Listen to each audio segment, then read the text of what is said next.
Hello ľudia, je 7. december, už som síce otvárala políčka z adventného kalendára, ale to nevadí. Určite viete, že na Facebooku jedna baba dala, že sa jej stratil syn a že sa jej zabil. Poďme sa o tom porozprávať. Ak viete proste, že je to vlastne našej riaditeľky syn, preto sme ani nemali vianočné mestečko. Takže potom vám o tom viacej porozprávam, ale ideme k tomu, k čomu som chcela ísť.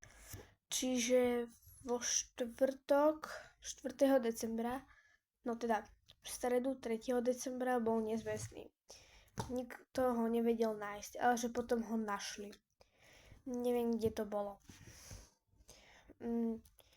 4. decembra neviem, čo urobil, ale asi vzal otcovi zbraň a sám sa zabil. Áno. A vraj, že to bolo kvôli nejakej babe. Jo, že sa možno rozviedol a preto to urobil. Nejdeme to viacej rozoberať, pretože začnem plakať a to není dobré. Spolužiačky mi povedali, že celý týždeň budú chodiť v čiernom. A že ich je to veľmi ľúto, čo sa tej riaditeľke stalo.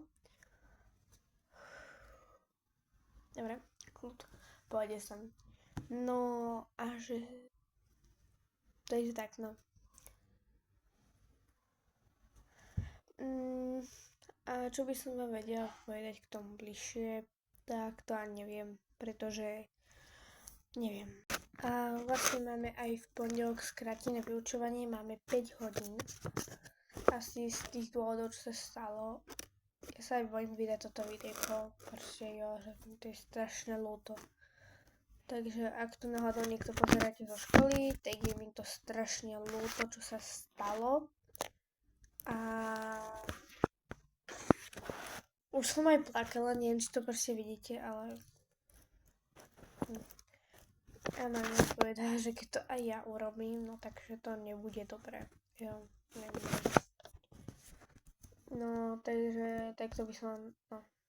A keďže už ste to aj niektorí čítali, že to je proste zo zbehov, tak áno, chodím do školy, kde sú zbehy, ale v našej dedine nemáme, no nebývam v zbehoch, jo. Len vám poviem, že v okrese Nitra bývam, jo. To už som asi aj niekoľkokrát povedala v nejakých videjkách.